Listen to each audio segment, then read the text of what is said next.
Good afternoon, everyone. In this section of the module, I'm going to break down the structure of the Declaration of Independence and explain why its language is so important. The Declaration begins with the preamble, which lays out the philosophical foundation for independence.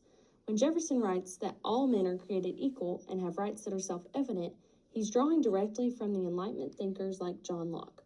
According to the American Yawp, colonists increasingly believed that legitimate governments were based on natural rights and the consent of the governed.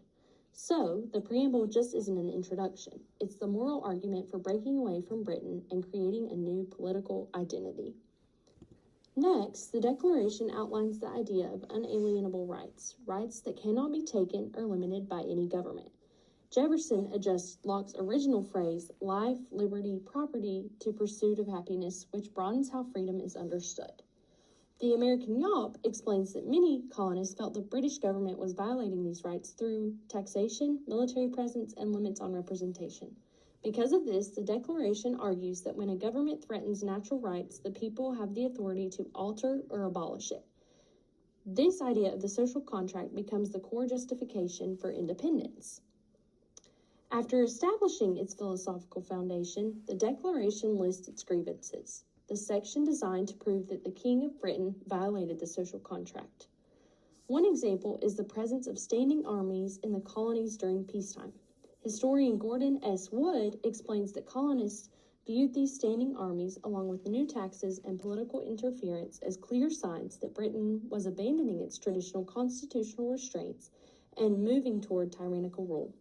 These patterns made colonists believe the monarchy was no longer protecting their rights, but actively threatening them. This grievance section is structured like a legal argument. Jefferson gives specific, documented abuses to show that independence was not sudden or impulsive. It was the only remaining response to repeated violations.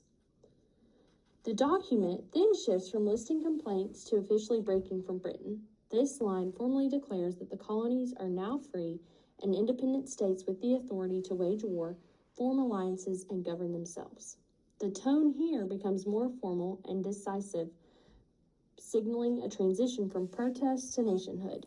The American Yawp explains that by mid-1776, rising tensions and growing revolutionary sentiment had already pushed many colonists toward independence. The Declaration turned that momentum into a unified public statement recognized around the world. Finally, the rhetorical style of the Declaration is a major reason it still matters today. Jefferson blends logical Enlightenment reasoning with emotional appeals to justice and human rights. The phrase, "let facts be submitted to a candid world," frames the document as fair, rational, and transparent. The style is formal, almost legalistic, but is also revolutionary, meant to persuade colonists and impress foreign nations who might support the American cause. According to the American Yawp, this powerful combination of moral claims and factual evidence helped the Declaration become one of the most influential political documents in world history. Together, the structure, key phrases, grievances, and rhetorical style turn the Declaration into both a political argument and a long-lasting statement of American ideals. Thank you.